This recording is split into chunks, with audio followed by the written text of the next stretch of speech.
A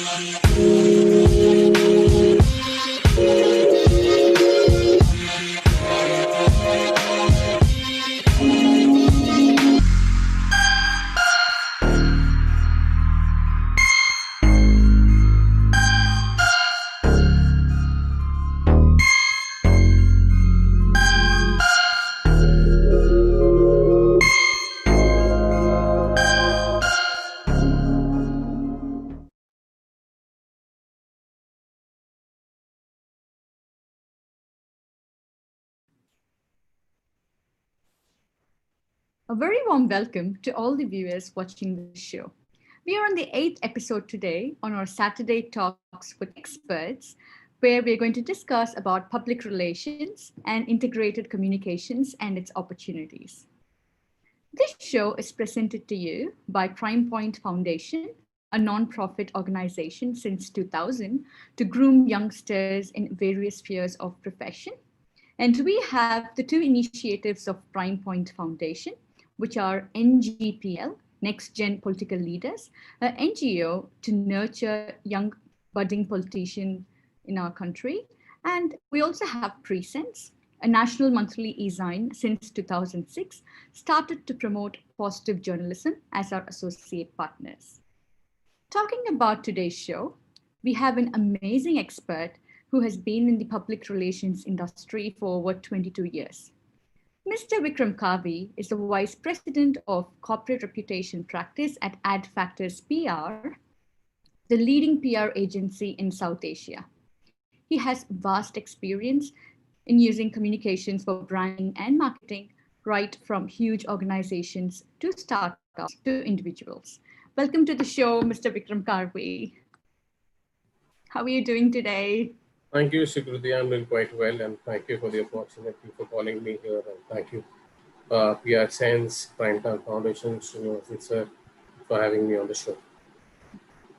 It is our pleasure. And we are so excited about today's topic is when we talk about communications. Normally we consider emails or say normal talking over phone, emails, any text messages as communication. But we have communication as a separate industry, and public relations and integrated communications is a lot happening. So we thought we'll hear from you. What is public relations, and how does the whole thing work? So public relation is a mix of art, science, and some kind of witchcraft also. So there is no specific definition of public relations given by anyone. A lot of corporate bodies or PR bodies attempted to come up with a definition, but they have not been able to close on one definition that would be agreeable to all. But I'll try to put a definition in place. So public relation is a strategic communications process that helps businesses as well as individuals to build mutually beneficial relationships between them and their stakeholders.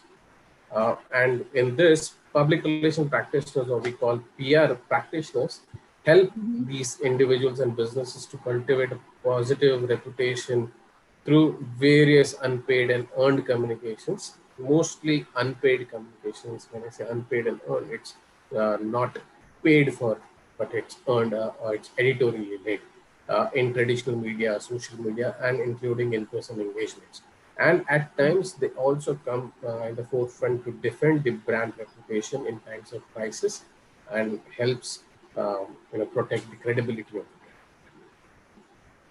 Okay, so I see there are different aspects, you mentioned various points. So I think I'll take one by one. So how different is branding, when you compare that with public relations, sir? Okay. So branding is actually a full expression of your organization, the public perception of how you look, sound, and act, which is ultimately your reputation itself. So branding is actually a strategic work that goes in forming this reputation and how you present yourself to the world. It's actually the sum total of your story, your visual identity, and the message that you want to share. To make it much more clearer, I'll give you an example of branding, and then I've already spoken about public relations. So take Nike, for example. most people would recognize the swoosh logo anywhere you see.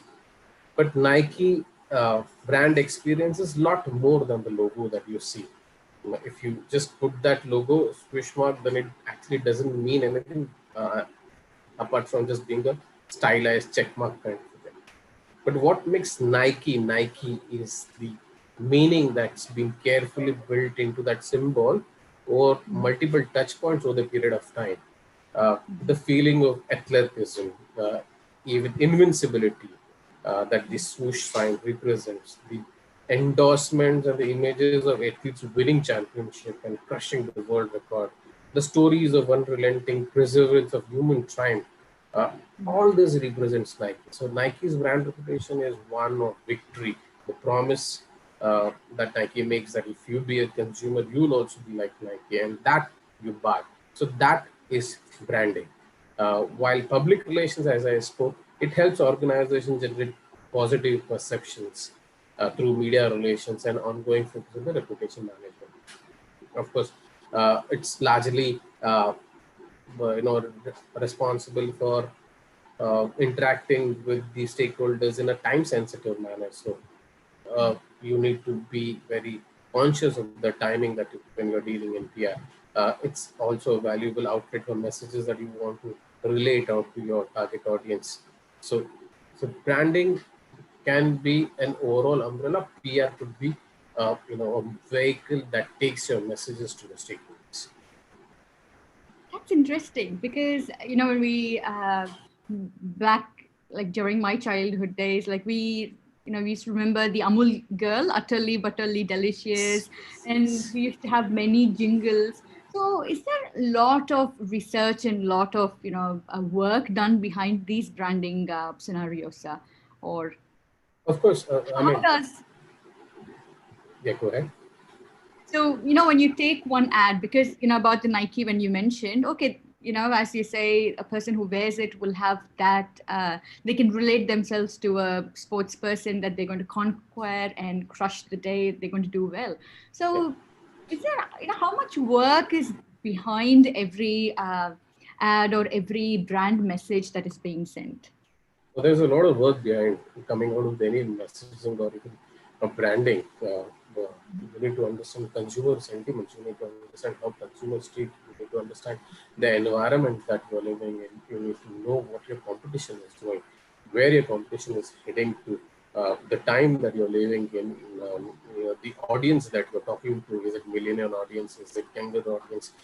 And what they would expect from the brand. So all culmination of all this uh, goes into making of a brand. It's a huge exercise that follows, which is why any branding consultancy charges lakhs of rupees. So just to come with a small logo that otherwise outsiders would find it quite trivial, but there's a lot of research, there's a lot of creativity that gets behind creation of a logo, the message that we want to connect or communicate with the audience, of course. Wow. And you've been in this industry for over 22 years.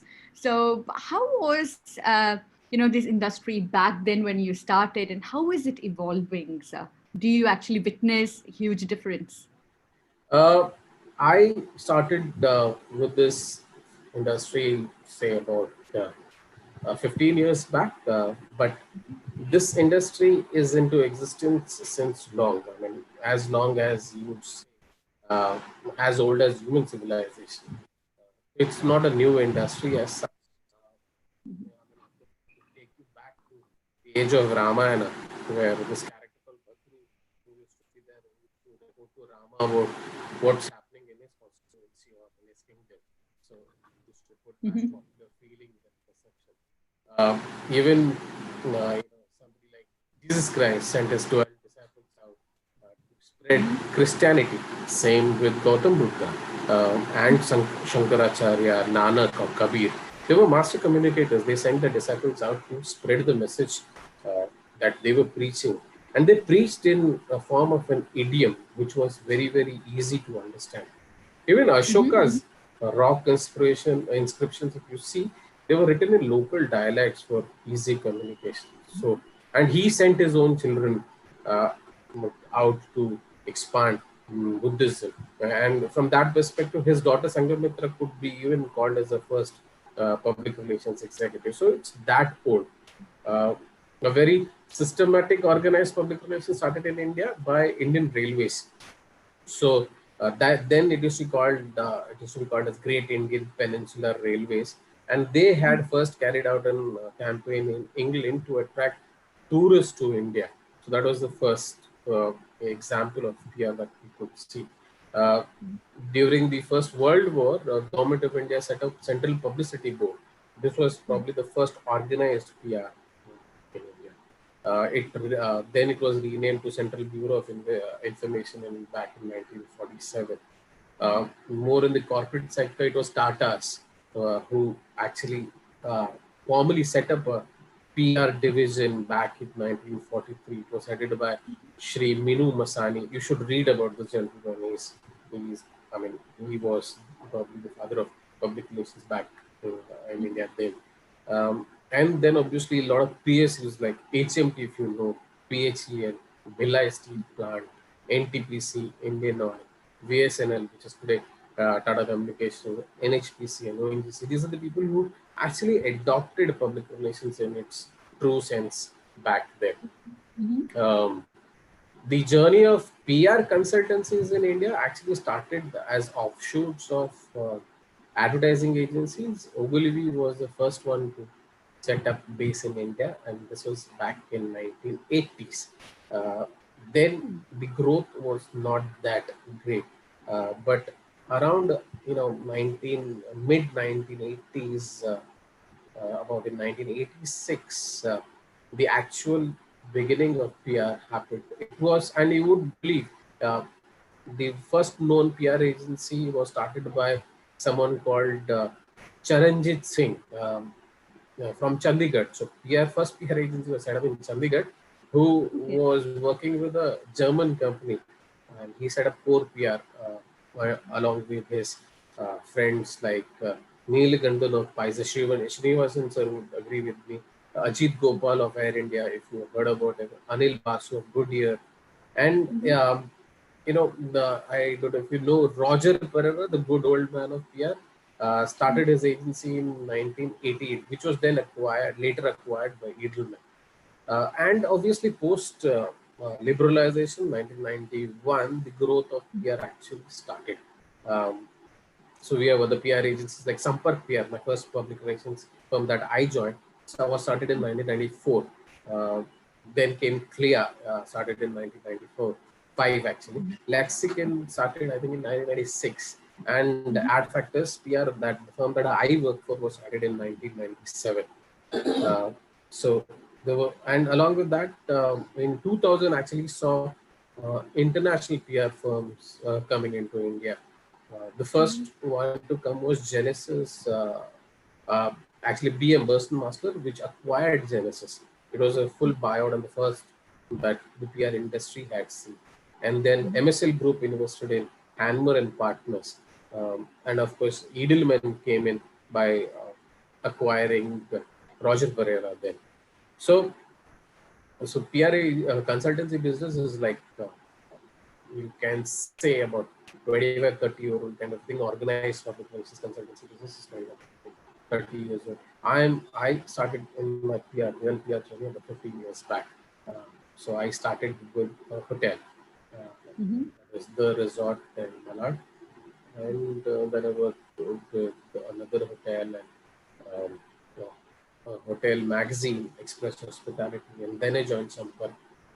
Then Ad Factors. In between, I was also heading marketing communications for a company called Tata Housing, and then I joined back. Wow. So yeah, PR is yeah. Go ahead. Interesting journey, I would say, and with the facts and figures that you present, wow, so minute. And I would say it is because not many would know about this, because when we say about communications as well, yes, it's part of daily routine that we do, but when we say no, there is industry, then people are like, oh wow, okay, we didn't know about it. And while talking about this journey, sir, I have another question. So, with the advent of social media, so how different is the scenario today? Are you experiencing major shift compared to your traditional advertising or communication methods, or is it kind of complementing the old traditional ways with the advent of social media? See, the principles of communication should remain the same. Uh, how to communicate with your audience, what to communicate in the manner in which you communicate would remain the same. What has changed is the mediums of communication. So, social media is evolving, digital media is evolving, and traditional media is slowly going down. It's not going down in a that rapid way as it would happen in the international markets, because India is still an evolving market in that nature, where new literates are joining the stream almost every day, and these new literates join the stream by learning their native language. So Hindi is still growing. So there are regional language publications like Hindi and Malayalam, which are still growing in India, and they will continue to grow for many years. So print is not going out at this point in time. It will remain for a few more years. Of course, digital has the uh, digital media has taken a fast-paced kind of a jump. It's taken a leap now because of COVID. Everybody is now used to consuming news on their smartphones. India being the largest smartphone market in India, and in Uttar Pradesh, there are more smartphones than television sets in India. So that talks a lot about smartphone penetration, and data being as cheap as it could be thanks to Geo today.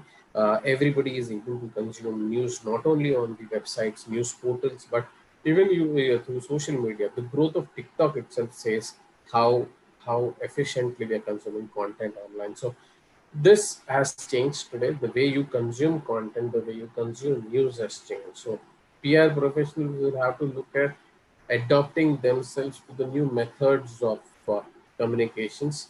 Each platform will have its own unique features when you use that for communication. So you need to learn the specific nature of that website or a tool and accordingly communicate. Beautiful. So, having mentioned about PR professionals having to adapt to the modern technologies that are evolving, so my question now would be like, what are the different opportunities that one can explore in PR industry, sir? The job opportunities one can. India is a big market for public relations. Probably it's quite large because the Indian media is that large. So there are about, I think, to put it in numbers, there are about 17,000 plus dailies, more than a lakh periodicals, 800 plus TV channels, and multiple thousands of websites, all in dozen plus languages. So if the media is so huge, the requirement of communicating with this media is also huge. So today probably there would be about 5,000 professionals working in this industry, both the sides, both at the consultancy sides as well as the corporate communications side. So India employs a huge number of people in this industry. It's not as large as the other industry, but still being specialized, it still employs a large number of people here. Unlike advertising agencies, PR is not divided into departments. So like advertising agency would have a department for creative, a department for copywriting, a department for client servicing. PR consultancies, we do everything. You need to interact with the client, you need to take the brief, you need to create content according to the brief and go and pitch it to the media as well. So you need to have media relations as well, and you need to build client relations while understanding the strategic business part of it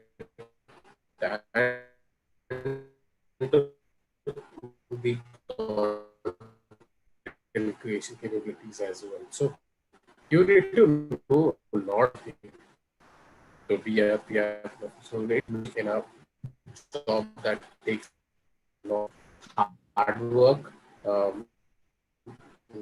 your mental bandwidth, your physical. This happening. There are a lot more other professions that are coming to fore, like influencer marketing is picking up in a big way because as the trust in the media is deteriorating, the media is growing, but you know what's happening around the country today. Influencers, micro and macro influencers are today gaining importance, and how do we communicate with them also becoming more and more important. So influencer marketing is growing. So people who know community management, community marketing, they can get into influencer marketing, multimedia content creation. So somebody knowing how to create creative posts are today required. Research and analytics capabilities are also required today. If you're a good researcher, you're good analytics skills, your peer consultancies will welcome you. You have unique problems today, like you need to know to manage fake news, which was not there a few years back, but today fake news management is a big thing. Brands are becoming media houses themselves, so brand journalism is becoming more and more important. So PR is actually expanding. In fact, in our consultancies, we have in our consultancies we have lawyers today, we have business consultants, we have data scientists. So this domain is really expanding, and there will be a lot more job opportunities in the future. So it actually looks as multiple industries put together as one. Is that correct? Correct. So see, look at from this point of view.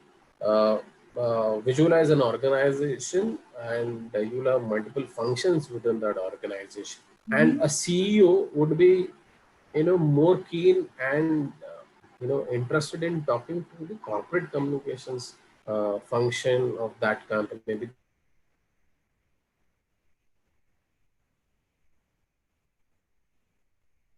happening in the industry. That function will tell you the impact of ongoing things that's happening. So political impact might impact your brand. So you should be knowing everything about politics also. You should be knowing the competition also.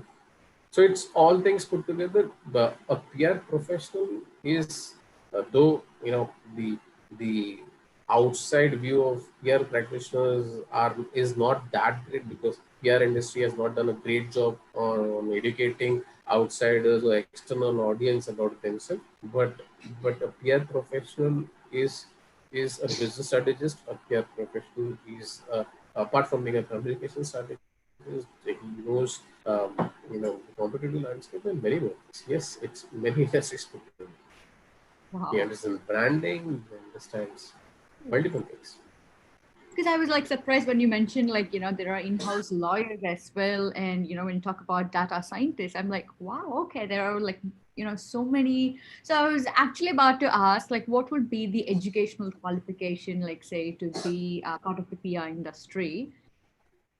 I think yes, I will hear from you, though I am guessing up the answer because you have so many other experts from various fields part of the agency. But I'll wait to hear from you, sir.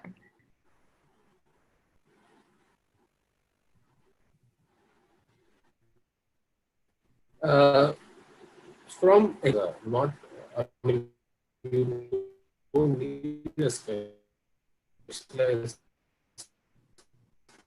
qualification to get into buildings. I have come from completely different background.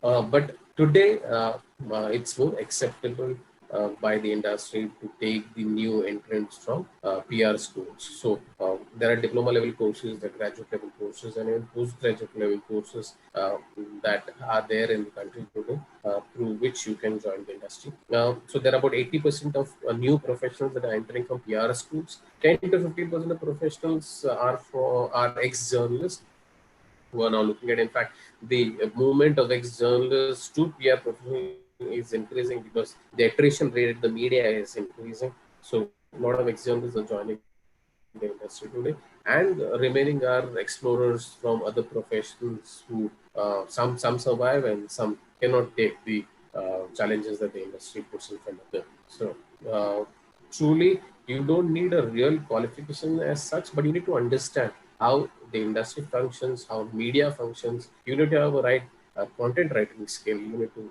be able to read well. You need to be a well-read person and write well. So there are a lot of things that are required to be a professional than only educational qualification. Totally get that. And before we open the floor, for a question answer session with the audience, I would like to hear from you. Like, do you have any interesting experience that you would like to share while, because you were also mentioning about the crisis communication, very important, how you communicate at time of crisis. So can you share an interesting experience if you've encountered anything on crisis communication and, how you were able to handle that? So that we'll have a better idea of what it means. Sure. So what is crisis communication? So crisis communication is actually defending your brand's reputation when the brand is, amidst probably a misunderstanding or some wrongdoing. So the brand has to communicate that way. For example, when Cadbury's, it was found that in one of the shop had reported that there were worm in the chocolate, and through that there was a big damage that Cadbury's had to face on the reputation, and they had to pull back the entire stock of the chocolate that was there. It was not that the germ was or there was any kind of an insect within the chocolate, but it was there due to the storage of the chocolate. Even in spite of communicating that, the backlash was so high that it took some time for Cadbury to actually settle it down. And same thing happened with the cola manufacturing companies like Coca-Cola and Pepsi when it was was higher when tested. And the recent example of Nestle, it is not recent, but it happened 3-4 years back when there was in one of the testing centers in Gorakhpur, they found that the pesticide level or LED levels were too high for human consumption. And these are the instances that lead to a crisis. Uh, and such times, what needs to be done is that you need to respond faster and avoid bureaucracy. Today, in fact, the challenges are much more than what used to be earlier. Earlier, what used to happen that if a journalist is doing a story about anything that is wrong about the company, you used to have about 24 hours to respond because the media was such. You have media used to print. I mean, on a daily basis, it used to get printed. Today, everybody has owns a media, and that's there in their palms. So it's very, very difficult to contain such crisis. And today brands are not impacted through competitive measures or any other environmental changes that are happening. Brands are more scared today about the small time antagonists. So these small time antagonists could be your dissatisfied customers,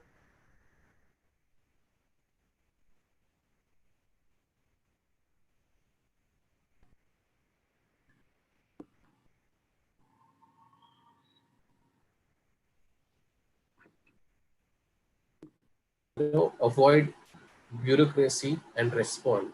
If you are wrong, accept. If you are not wrong, then lay down the facts and tell the audience that you will come back in a way in quite some time.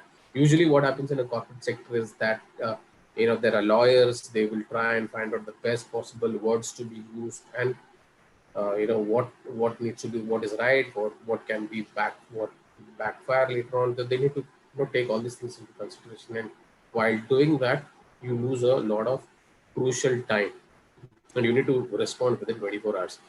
The Nestle crisis became that user crisis, which led to shutdown of their plants and pullback of their stock because they didn't respond quickly. So the most important lesson in crisis is to avoid bureaucracy and respond faster.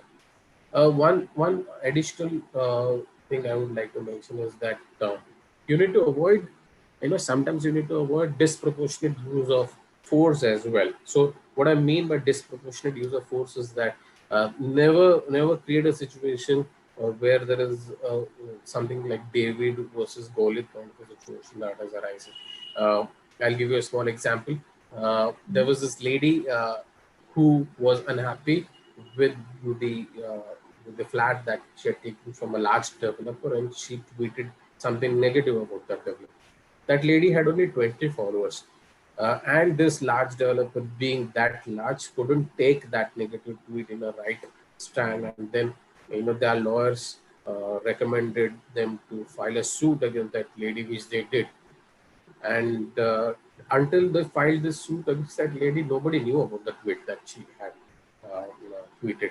But just because there was a lawsuit against that lady, entire media got to know, and it was the front page news. So the brands damaged their own reputation. I'll give you a current example. Kangana Ranaut said something wrong against Mumbai. It was a nasty comment what she had made, and if and she had received a lot of criticism for that comment itself. And that while that was going on, a minister from the government said something equally nasty to her. Now that became a much bigger issue. That people forget what Kangana spoke, and that her criticizers became sympathizers, and they started attacking the minister in between. Another mistake that the government one of the government bodies did was that they went and demolished her property. Now, this actually became a David versus Goliath kind of a situation, which shouldn't have been if that comment was not taken in this seriousness, and it could have probably died it down on its own. So, but you know, it was allowed to become big, and it became so big that it becomes difficult to control. So we need to be very, very careful when we decide to respond. We need to know when to respond and whom to respond, without really analyzing. And responding just because you feel like responding could be a biggest mistake. uh, at ad factors, we have tools where we identify the network of trouble creators. We identify how large the network is, who they are connected to, and accordingly we advise the client to react or not to react. So it's very, very important that when you react to certain situation, you know the background of the action. Last thing I would like to say is that you need to be sensitive to the developments. You need to be sensitive to the ongoing scenario, and accordingly pitch to the media. So when sometimes you pitch to the media at a wrong timing, you could be caught up in the storm. And there are many examples that happen every now and then when a journalist tweets something against a PR person because they were contacted at the wrong time. So you need to be careful about such things. Probably that could avoid crisis kind of situation for the clients. So there is a lot of points like when it comes to crisis as well. Like, one thing that still sticks to my head is being upfront and being honest about it. And, the David versus the Goliath, I would say, wow, there's a lot of things when it comes to crisis, and it's not, yes. I honestly feel there is a lot of work around, and it's not, yes, when mistakes happen, it doesn't get fixed by itself. There are a lot of people like you working on, investigating and fixing the solutions. So now I have questions from our audience, sir. So this question is interesting. So the question goes, how can small industries make use of communication and improve their brand and marketing? So whether small or big, if you are in communications any which ways, uh, you communicate as a proprietor, or you use a consultancy to communicate for yourself, or you hire a consultant in your own company to help you with the communications. You cannot avoid communicating. You have to communicate with your stakeholders. The tools that you would could vary, but you have to understand what strength you have, and you will be able to use those tools. So most important thing is communication is creation of content.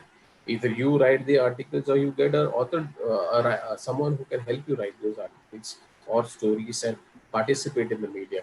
You be aware about what's happening in your own domain, and be a thought leader to give your viewpoints to the media. Journalists look out for such thought leaders in the industry who knows their industry and would be able to add value to the stories. So be that person who can add value to the journalist story. Uh, you should be also be able to know when to comment and when not to comment. So they take care of the sensitivities, and you should be able to take your brand into the media eyes. A lot of people think that PR is not for me, and they avoid communications, they avoid connecting with the stakeholders. But in today's world, when there is so much of noise outside, you not communicative is seen in a very negative light. That means that you're trying to hide something. So I think you need to be open to communications, and cost should not be the factor. Uh, there are ways that you can bring the cost down, and you can still keep communicating with the stakeholders. There are multiple tools that are freely available today. You just need to learn few things to make use of them. And so you did mention, you should know, when to communicate and when not to communicate. So I was actually curious, how can one find that? Because yeah, most of the times, right, we end up doing things. I think timing is the key here. So when we do some things that should have not been done on that particular time, yes, the whole thing goes on a spiral. So how can one identify when is the right time and when it is not? So I told you, you need to be sensitive about what's happening around you. I'll give you again a current example when the entire, after Sushant Singh Rajput's suicide, there was a lot of discussion around mental health and depression and so on. So, if at that point in time, if you try to build a story around and pitch yourself as an expert in a certain domain on basis of his suicide, you will be seen as an opportunistic. And there are multiple brands that when there is a catastrophe, when there is a major natural disaster that is happening, that is a time that they choose to showcase their expertise either in building something or how to avoid it. But that is not the point, or that is not the time to do that. So you need to be aware of these sensitivities that happen around you, and and be sure that you're not seen as an opportunistic of the events that is happening around. So this is common sense, and you should not be always trying to grab the available opportunity. Of course, there is a concept called newsjacking that is there, which is called movement marketing in marketing parlance. But those are softer happenings in the industry. So when there is a policy that is released by the government, you can reach out to the journalists and talk to them. Okay, I have something to comment on this policy. Then the journalist got open, but not always. So newsjacking is a good thing to be learned, but you need to be very, very careful when it has to be avoided. Absolutely. And another question here, what is more rewarding? Is it working for an agency or corporate? And where would you say there is more learning curve? Very interesting question. In fact, a lot of people stumble at this question at some point in their career. Uh, what is more rewarding, whether to be in the consultancy or to get to the corporate side? Both has their pros and cons at a particular time in the career. But I feel that you should start your career with the consultancy, because at the consultancy you are able to learn a lot more. You are you are servicing more than one clients of multiple industries. You're working with multiple industry leaders and probably strategizing for more than one situation or more than one line. So and at the corporate side, what happens is that you're probably stuck with one brand or a one sector, unless you work for a conglomerate which has probably multiple divisions. So learning curve is definitely more at the consultancy side. But as you grow in your career, one might feel that they need to learn much more than media relations or purely only communications. They need to know branding. They need to know experiential marketing. They need to know direct consumer connect marketing. Then the corporate side looks appealing. But someone who has a lot of adrenal, requirement of a lot of adrenal rush would always prefer consultancy, because every day there are new challenges that one has to face. Every day there will be a new client crisis that one has to attend to, and that itself gives you a lot of learning. So it depends on the individual what he's looking at what point in time. Some individuals would say that, okay, I've worked for 10 years now, I want a little easy life, so I would look at a corporate which is not that very media savvy, softer corporate, who is just generally very selective media choices and so on, and I prefer to work with them. So it all depends on the individual itself.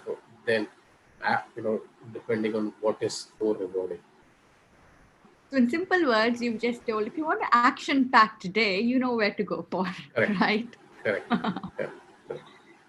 Because a consultancy guy comes in the morning and he doesn't know what he would, get into through the day. His job is completely, as exciting as it could get in a day, from client meetings to managing prices, to creating a strategy for a client, to pitching a story that the client wants the next day in the newspaper. So he goes through all that in one day, which is probably not so much in the corporate sector. So multitasking at its peak, in other words. Okay? Yes, very much. Beautiful. And I have another question from Amrita Seth. So she's asking why corporates need to approach PR agencies to manage crisis. See, corporates, not everybody is equipped to handle crisis at the corporate side. So you have a CEO and other functionaries and department heads, and you have a corporate communication head. But a crisis communications needs experience. It needs someone to know how to act in what kind of a situation, and not necessary that the corporate side people will have all the experience that you can meet that crisis. They need to have relationships with the media. It is important that you know the right person at the right time, so that you cut short the time and reach to that person immediately and communicate that message to you. It needs the right strategy. Sometimes it is important to understand if you actually need to communicate or engage, or you should stop. You should not engage at all. That's more important to understand. These are the kind of thought process that a consultancy brings into the table at the time of a crisis. And when you are hurt, you can self-medicate yourself as much as you want, but you actually need relief, then you need to go to the doctor. Or if you are caught up in a any kind of a criminal act, you cannot the court allows you to defend yourself, but you need a lawyer to defend you in a right way. So that's how it works. Okay. And I think I'll take, one more last question. You've answered this, but again, we're having questions, related to this. We have one, Mr. Ashwin Karvi asking about, is it better to have an in-house communication expert who knows the industry well, or a PR consultancy? See, having an expert within your company works quite well, because that person not only understands the company well, but he gets time to understand the industry and the competition also quite well, because they're focusing on one particular business side, one particular industry at a hand at a particular time. The best combination is having a consultant at the corporate side and also working with the consultancy. So this is the best combination, and most large companies adopt this combination. Many are satisfied having a in-house consultant, and many only work with the consultant. But both again has pros and cons. When you have only a consultant at your disposal within the company, that consultant has to manage too many things. That consultant has to manage the entire media universe, what might be quite difficult. And then within the corporate, that consultant might be asked to do multiple other things other than media relations. So they might ask them to create content, manage the website, um, you know, um, create marketing collaterals, and so on. So the focus that is required on communications will be little lower. And there are companies who only have consultancy. In this case, what happens is that the entrepreneurs or the founders of people at the helm will be responsible to help the consultancy to approve the quotes that are to be given to the media, or the content that needs to be cleared. So you need to leave a business out and you need to work with the consultancy. So, and hence the best combination is having both the consultancy as well as the in-house representative. Beautiful. I hope Vikram has answered your question. And I would take one last question here. Though, yes, we've gone past a minute because I find this really interesting and I'm so eager to listen to your answer. So, you are a VP now and you have grown in your company. So, what is required to climb a corporate ladder? You need to be good with your skills. Definitely, you need to know, all that goes into making of a good PR practitioner or communications leader. You need to have a good understanding of business as well. You need to know, and a good person has to, deal with multiple business actors. So how every business functions, you need to know that. You need to know the environment. You need to know the competitive environment. You need to have good mentors as well. I remember Srinivasan sir tried a lot to set up the mentee-mentor kind of a forum, but it didn't pick up. But this one thing is critically important. Everybody needs to have a good mentor. So find a good mentor for yourself. Yeah, you need to have a strong network. Network is something that helps you out when you are in need. So build your own network. Uh, you need to know to recover from setbacks. You will be, in midst of crisis. You may, lose your job, but you need to learn to recover from all those setbacks. And lastly, be patient. Things, sometimes take a long time to change, but it definitely changes. So you need to be more patient in this profession. Wonderful. And I have another, like, questions are pouring. So let me ask this one last. So, Yeah. how political parties can use PR is a question. See, when political parties use PR, they are always seen in a negative light because it is observed that they think that, as it is, PR has a gray image of being a spin master. So uh, people think that PR is being used to, probably to manipulate things. But it's not that political parties are not using PR. Every political parties are effective using PR, and we know great examples of this country which are led by PR. Trump election and Indian in 2014 and 19 elections were also led by PR. So PR is critical, and they need to use it in the right way to engage with the audience in a much more, in a manner that would resonate with them. Like in 2014 and 19 election, Modi used the best use of PR. He went regional. He took the message that he wanted to communicate was translated into multiple languages and relayed to the public using the best of the technology that is available to you. So uh, political parties need to use PR. You cannot say no to that, but in a right way. It should not look as manipulating, or it shouldn't look as, you know, it is distorting the facts. Uh, it's not representing the right image to the people. So you need to avoid all these things, but to connect and engage the audience, PR is the must. Great.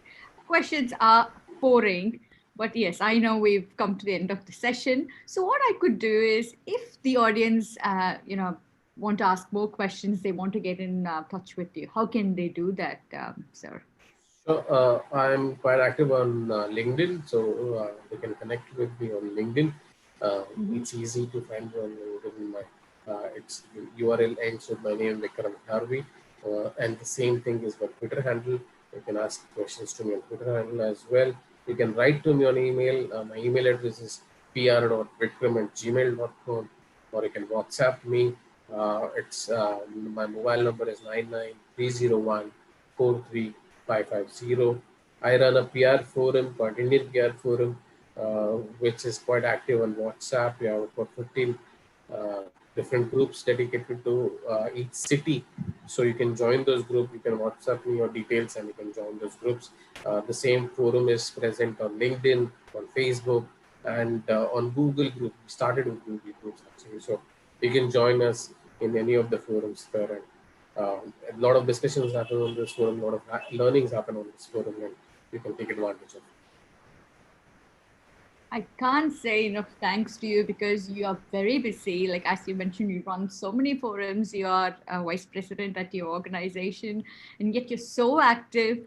And questions are just pouring, and I know I extended the time by about 5 minutes, which we normally don't do. Thank you so much for all your inputs.